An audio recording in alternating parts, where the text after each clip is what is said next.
जय हिंद। हवा में उड़ रहा विमान किस तरह से एयर ट्रैफिक कंट्रोलर के कंट्रोल में रहता है और कैसे रडार से पता किया जाता है कि कौन सी जहाज की ऊंचाई कितनी है, कितनी हाइट पर उड़ रहा है, कितनी स्पीड है, किस देश का वो विमान है। इसे टोटली कंट्रोल के लिए एक एटीसी बनाया जाता है जिसे कहते हैं एयर ट्रैफिक कंट्रोलर। ये एक टावर में बैठा रहता है, एयरपोर्ट पर ही इसकी ड्यूटी होती है। ये टावर बहुत ऊँचा होता है, लिफ्ट से लोग इसमें जाते हैं। ये टावर के ऊपर देखेंगे तो यहाँ रडार लगा दिया जाता है जिससे कि वो दूसरे जहाज़ों का पता लगा लेता है। कभी कभी रडार एटीसी के अलग किसी दूसरे बेस पर भी बना दिए जाते हैं, बट वो एयरपोर्ट के ही एरिया में रहते हैं। अब ये एटीसी को देखेंगे तो दो लेयर में इसकी एटीसी की केबिन होती है। नीचे वाला जो लेयर होता है वो उसमें वो लोग बैठते हैं जो उनको ड्यूटी के लिए ऊपर जा रहे होते हैं। जैसे मान लीजिए जो मेन ड्यूटी कमांड कर रहे हैं लोग, वो लोग ऊपर वाले एटीसी टावर में बैठे हुए हैं लोग। अब मान लीजिए किसी की ड्यूटी 10 बजे खत्म होनी है तो दूसरा शिफ्ट वाला 10 बजे थोड़ी आएगा, उसको 9 बजे से बुला लिया जाएगा, थोड़ा पहले बुला लिया जाता है। इसलिए वो नीचे बैठ के वेट कर रहा होता है, टाइम से ही वहाँ पे जाता है। नहीं तो पता चला वो सब कंट्रोल कर रहे हैं सब, वही में जाके बतियाएगा, मिश्रा जी खैनिया कहाँ है, लड़ा देगा चुचुरा इधर उधर, इसलिए उसको नीचे वाले में बैठा के रखते हैं। एटीसी टावर जो होता है उसकी डिजाइनिंग ऐसे की जाती है कि वो 360 डिग्री देख सके, चारों ओर शीशा लगा दिया जाता है और इससे पूरा एयरपोर्ट दिखाई देता है कि कौन सा रनवे खाली है, कौन सा टैक्सीवे है या नहीं। ये अपने स्क्रीन पे तो देखते हैं, साथ ही विजुअल भी देखते हैं कि हाँ ये रनवे खाली हो गया। अब उसके ऊपर दूसरे जहाजों को वो लैंड कराने के लिए अलाउ कर देते हैं। एटीसी टावर में बैठे कंट्रोलर के पास पूरा एयरपोर्ट का नक्शा होता है। जिस तरह से स्टेशन मास्टर के पास पूरा स्टेशन का नक्शा होता है, कौन सा ट्रैक किधर जा रहा है, वैसे ही इन लोग के पास पूरा एयरपोर्ट का नक्शा होता है कि टैक्सी वे किधर है, कौन सा रनवे है। मतलब बड़े एयरपोर्ट पे 2-2, 3-3 रनवे होते हैं, तो ये टोटल इन लोगों के पास नक्शा होता है। जो रनवे या जो टैक्सी वे बिजी होता है वहां पर ब्लिंक करते रहता है कि ये वाला एरिया थोड़ा सा बिजी है। अब तो एटीसी के जितने चीज़ें आ गए हैं वो हर चीज़ ऑटोमेटिक आ गए हैं। नहीं तो पहले यहाँ पर एक देखिएगा तो एक चौकोर सा यहाँ पे ये लोग रखे हुए हैं लोग। इस पर क्या हुआ रहता था, लिखा रहता था कि जहाज़ की टाइमिंग, कौन सा जहाज़ है, कैसे आएगा। तो जो जहाज़ है अभी लैंडिंग, जो जैसे स्टेशन पर कैसे होता है, शेड्यूल होता है कि दिल्ली से कितनी ट्रेनें खुलेंगी, कितनी जाएंगी, उसी तरह से हर एयरपोर्ट का शेड्यूल होता है कि कितनी जहाज़ें यहाँ डेली आती हैं और कितनी जाती हैं। तो जो शेड्यूल वाला होता है उसको यहाँ रख लिया जाता है, उस पर सारा लिस्ट लगा रहता है। जो लैंड कर जाती है उनको एक अलग उसमें रख देते हैं लोग। और लैंड की है तो यहीं थोड़े रहेगी, उड़ के जाएगी यहाँ पर। तो जो चली गई है उसको नीचे गिरा देते हैं लोग यहाँ पर, ताकि इसको पता रहे कि इतनी जहाजें अभी आने वाली है, इतनी लैंड कर चुकी हैं, इनका फाइनल हो चुका है, ये टोटल खत्म हो जाता है। तो ये पहले इस तरह से होता था। अभी तो हर चीज का स्क्रीन टच एक पैनल आ गया, उसी में ये लोग कर लेते हैं। इन लोग को जहाज की जो जानकारी पहले दी जाती थी वो प्राइमरी रडार पीआर से मिलती थी। प्राइमरी रडार पे केवल जहाज पता चलता था, ये जहाज आ रहा है, उसका स्पीड और लोकेशन नहीं पता चल पाता था। इसलिए एक सेकेंडरी सर्वेलांस रडार लगाया गया। ये सर्वेलांस पता लगा लेता है, प्राइमरी रडार के ठीक ऊपर फिट हुआ रहता है सेकेंडरी सर्वेलांस रडार, जिसे हम सेकेंडरी रडार के नाम से जानते हैं। ये रडार बहुत ही एडवांस होता है। ये एक तरह का क्वेश्चन आंसर करते रहता है जहाज से। वो इधर से इंट्रोगेट करता है एक अलग फ्रीक्वेंसी पे, जैसे ये देखिए 1030 हर्ट्ज की फ्रीक्वेंसी पे छोड़ा है मेगा हर्ट्ज, वो 1090 मेगा हर्ट्ज पे वो छोड़ा है। तो ये एक दूसरे से कम्युनिकेट करते रहते हैं जहाज से। जहाज का जो कॉकपिट होता है जिसमें पायलट बैठता है, वहां एक इंस्ट्रूमेंट लगा रहता है जिसे ट्रांसपॉन्डर कहते हैं। ये ट्रांसपॉन्डर दो चीजों से मिलकर बना है। ट्रांसमिट मतलब छोड़ना और रिस्पॉन्ड मतलब जवाब देना। तो ये जो होता है ना, जैसे यहां से आपका सेकेंडरी रडार कोई सिग्नल भेजेगा इसके ट्रांसपॉन्डर में यहां पर, तो ये क्या करेगा, ये सवाल सिग्नल नहीं भेजा, एक तरह का क्वेश्चन आंसर कर रहा है, इंटरोगेट कर रहा है कि तुम कहां के जहाज हो, कितना के स्पीड में हो, कितना ऊंचाई पर हो, कहां जाओगे। तो इस सूरा क्या होता है, ये जो मशीन होता है इसमें फिट होता है कि कितनी ऊंचाई पे जहाज उड़ रहा है। ये तो कॉकपिट में ही बैठा रहता है, ये वाली मशीन तो कॉकपिट में ही रहती है। तो कॉकपिट में तो हर चीज का रिकॉर्ड रहता है, कितनी हाइट पर है, कितने स्पीड में जा रहा है, इस जहाज का कोड क्या है, कौन से साइज का जहाज है। मान लीजिए सेस्ना जहाज रहेगा तो छोटा सा होता है, 20 आदमी के बैठने वाला, तो उसको कोनो रनवे पे उतार दीजिए, बड़ छोट से मतलब नहीं है। हैवी जंबो जेट रहेगा तो जहाज की हर एक इंफॉर्मेशन इस ट्रांसपॉन्डर में रहती है। जैसे सेकेंडरी रडार उसको कहता है कौन हो तो तुरंत उसको भेज देता है। तो इसके लिए एक फायदा ये रहता है कि पूछने की जरूरत नहीं पड़ती है, रडार स्क्रीन पे जो दिखता है वहीं पे सारा इंफॉर्मेशन मिल जाता है। एटीसी टावर में बैठे कंट्रोलर्स के पास आगे एक रडार होता है। उस रडार पे आप देखेंगे तो जो अभी तो मॉडर्न जमाना आ गया तो सेकेंडरी रडार है। इस रडार में 2-3 खासियत। यहाँ पर जो सर्किल दिखेगा इस तरह से, ये सर्किल बताता है कि कितनी दूरी पर है वो जहाज। अब कई ठो सर्किल हैं सब यहाँ पे, ये अलग अलग दूरी को दर्शा देते हैं सर। इसमें देखेंगे तो जहाज जो होता है यहाँ पे कुछ कोड दिख रहा है, जहाज तो दिख ही रहा है, वहाँ कुछ लिखा हुआ है। ये क्या करता है, सेकेंडरी जो उसके अंदर का ट्रांसपोंडर बता देगा कि ऊंचाई कितनी है, हाइट कितना है, कितने बड़ा जहाज है, जहाज की कैटेगरी बता देता है, ताकि इस एटीसी को आराम से सहूलियत पता चल जाती है और उसको लग जाता है कि दो जहाजें आपस में लड़ने वाली तो नहीं है। जैसे यहाँ देखेंगे दो जहाजें एक पास है, लेकिन एक की हाइट 16,000 फीट है, एक की हाइट 22,000 फीट है, तो टेंशन फ्री है, एक के पास रहो, क्या दिक्कत है, एक हाइट पे एक नहीं हाइट पे। पहले क्या था, दिल्ली एयरपोर्ट पे प्राइमरी रडार नहीं थे, तो कजाकिस्तान एयरलाइंस जो थी वो दुबई से आ रही, अरब से आ रही फ्लाइट के सीधे लड़ गए थे सब, दोनों एक ही साथ लड़ गए थे सब। रीजन क्या था कि जो कजाकिस्तान एयरलाइन की जहाज थी उस ससुरा का ट्रांसपोंडरवा खराब था, उसको बताइए नहीं पा रहा था कि उसकी हाइट कितनी है उसकी एल्टीट्यूड से।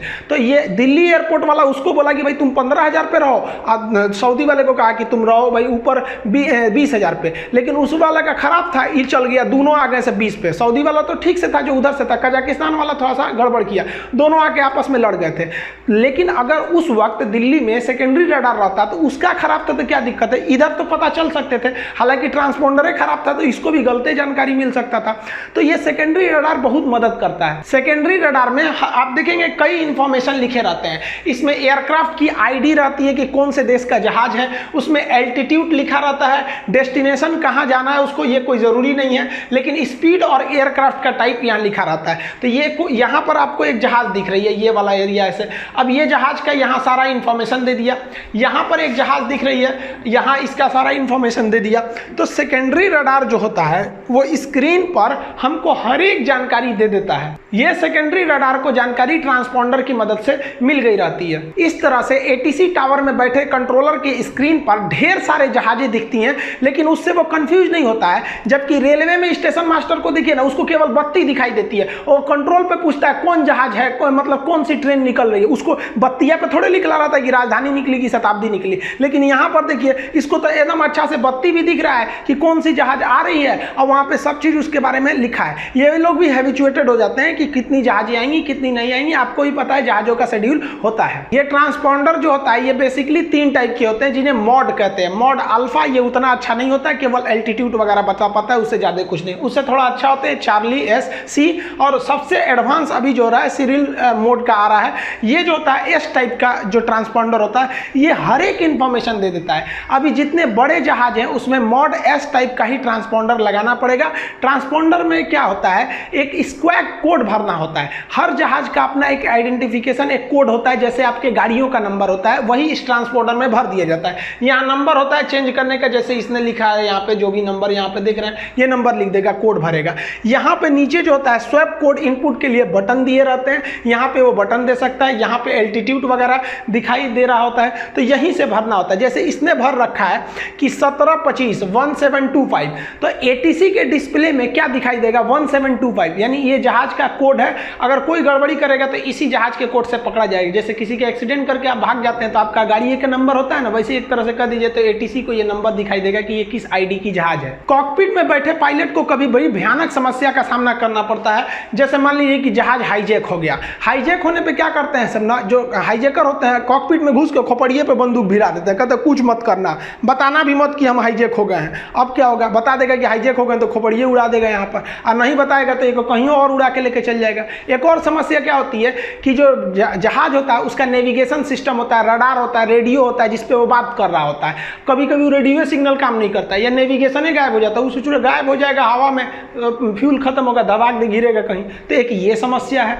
और दूसरी कभी कभी एयरपोर्ट पे मिलिट्री वाले जहाज घूमने लगते हैं सब, मिलिट्री का जहाज का कोई एरिया नहीं होता, वो कहीं भी जा सकते हैं। सवारी वाले का तो फिक्स होता है ना कि भाई यहाँ से वहाँ जाएगा, मिलिट्री वाला कहीं भी चले जाते हैं सर। एक और चीज़ क्या होता है कि जब जहाज लैंड करने वाला होता है तब इसको कोई ज़रूरत नहीं है कि एटीसी से बात करे, इसको तो एयरपोर्ट देख ही रहा है। अब ये आईएलएस से ही जा सकता है, लोकलाइजर और ग्लाइड स्लोप की मदद से। पिछले वीडियो में हम आईएलएस समझा दिए थे। अब एकदम आप जहाज उतर गए तो एटीसी को एक काम है कि आपको एकदम दुआरी तक पहुंचाएगा। तो जब नीचे आ रहा होता है तो इसका नंबर अलग चेंज करना होता है। तो इस सारी समस्याओं का निदान कर सकता है ट्रांसपोंडर का स्वैप कोड। ट्रांसपॉन्डर का जो नंबर होता है वो क्या होता है, वो तो आपका स्पेसिफिकेशन नंबर है, लेकिन इसमें कुछ जो स्पेसिफिकेशन नंबर आपके जहाज को दिया जाता है उसे स्वैप कोड कहा जाता है। स्वैप कोड जो होता है कभी कभी इमरजेंसी में इसे चेंज करना होता है। कब चेंज किया जाता है इमरजेंसी में, तो यहाँ बटन होता है, घुमा के चेंज कर सकते हैं। मान लीजिए कि आपका जहाज जो है ना, वो आपका जहाज हाईजेक हो गया है, कोई उसको किडनैप कर लिया है, खोपड़िया पे बोला है कि कुछ मत करना, उधर एटीसी कर रहा है, क्या हो गई लो, तो आप कहेंगे क्या खोपड़िया पे बंदूक भिड़ाया है, हाईजेक हो गए, मार देगा, एक गोली चल जाएंगे। तो उसमें इतना बटन होता है कॉकपिट में, समझे में नहीं आएगा हाईजेक वाले को। तो ट्रांसपॉन्डर में भर दीजिए 7500। जैसे 7500 भरेंगे, जो एटीसी टावर है उसको दिखेगा 7500, मतलब ये जहाज हाईजेक हो गया है। तुरंत मिलिट्री को कहेगा इस जहाज को चारों ओर से घेर के कहीं उतार लो, भागे मत यहाँ पर। हमारा जहाज IC-814 हाईजेक हुआ था ना 1999 के आखिरी दिन सन 2000 को, 1 जनवरी को हाईजेक कर दिया सर, लास्ट दिन में लोग घूमने आ रहे थे। तो उस समय एटीसी जो सोचा दिल्ली तक जहाज चली आई थी, पता ही नहीं चल रहा था कि उन लोग को हाईजेक हो गई है। हालांकि उन लोग को अमृतसर एयरपोर्ट पे उतारा भी गया था, हम लोग बहुत मौका गंवा दिए थे। एक और चीज, तो ये आप समझ गए इमरजेंसी स्वैप कोड क्या हो सकता है। 75 भरा तो हाईजेक है, अगर 7600 भर दिया है तो मतलब समझिए कि उसका नेविगेशन फेल हो गया है। नेविगेशन फेल का मतलब कि देखिए हाईजेक हुआ है तो भरेगा स्वैप कोड क्या भरेगा 7500, तो जैसे दिखेगा समझ गया हाईजेक है। नेविगेशन फेल, उसका सिग्नल काम नहीं कर रहा था, पूछेगा कैसे हम जाएंगे कि नहीं। तब इसको क्या किया जाता है, एक दूसरा जहाज इसके बगल में मिलिट्री वाला भेजा जाता है, ये उससे बात करता है कि भाई साहब ऐसा ऐसा समस्या है, तो अब मिलिट्री वाला फिर एटीसी से बात कर लेता है, तो ये भर देगा 7600। अब क्या होता है, मिलिट्री वाला जहाज को परमिशन नहीं होना है, इसको कोई रोक टोक नहीं करता है, तो इसके लिए 00 या 777 4 का प्रयोग किया जाता है। दोनों अलग अलग चीजें होती हैं। अब एक क्या होता है, विजुअल फ्लाइट रूल होता है। विजुअल फ्लाइट रूल को शॉर्ट करना है VFR कहते हैं। मतलब जब जहाज लैंड करने वाला होता है, जब मशीनों से वो जुड़ जाता है, ILS मशीन उसको आराम से उतार लेती है, तब वो ATC से उसका संपर्क तोड़ दिया जाता है। तो कैसे तोड़ दिया जाता है, तो संपर्क तो टूटेगा नहीं, वो अपने ट्रांसपॉन्डर में 1200 डिजिट भर देता है, 1200। हालांकि इंडिया में कहीं 2000 ये कोड है। जैसे ये कोड भर देगा तो ATC अपने डिस्प्ले में उस जहाज को देख के इग्नोर कर देगा कि भैया अब ये तो उतरने वाला है, अब उतर जाएगा, बाकी का काम ग्राउंड वाले लोग देख सकते हैं। इस तरह आप समझे कि ट्रांसपॉन्डर मदद तो करता ही है, हम कहाँ हैं, साथ में साथ ये चुप्पे चुप्पे को सिग्नल भी भेज देता है कि हाईजेक हो गई लो, भुला गई लो, हर चीज भेज देता है। VFR मतलब क्या होता है कि भाई हम नीचे उतर गए, अब आप हमारे ऊपर उतना ध्यान मत दीजिए। अब एक इमरजेंसी कोड होता है 7700। 7700 क्या होता है, ये इमरजेंसी में होता है, मतलब जहाज का इंजन फेल हो गया या फिर जहाज काम नहीं कर रहा, ढहने वाला है, तो उसको कहते हैं। इसके लिए पायलट तो बोल भी सकता है भाई इमरजेंसी में, कोई जरूरी नहीं तो कोड भरे, वो कोड भी भर देता है और बोल भी देता है पैन पैन पैन, मतलब अगर उसका एक इंजन फेल हुआ है तो पैन पैन पैन बोलेगा, और दोनों फेल हो गया तो मेडे मेडे मेडे, मतलब अब हम एकदम कंट्रोल के बाहर है।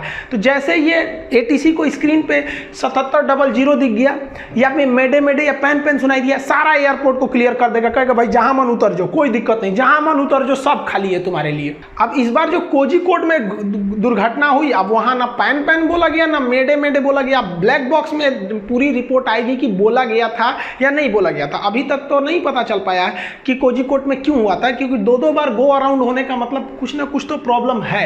आई होप आप समझ गए कि ATC किस तरह स्वैप कोड को देख के बता सकता है कि कौन सी जहाज है, इमरजेंसी है या हाईजेक हो गया है, या VFR मतलब ये अब उतरने वाला है, या फिर इसकी नेविगेशन फेल हो गई है। आई होप आप इसे समझ गए होंगे। मिलेंगे नेक्स्ट वीडियो में, तब तक के लिए जय हिंद।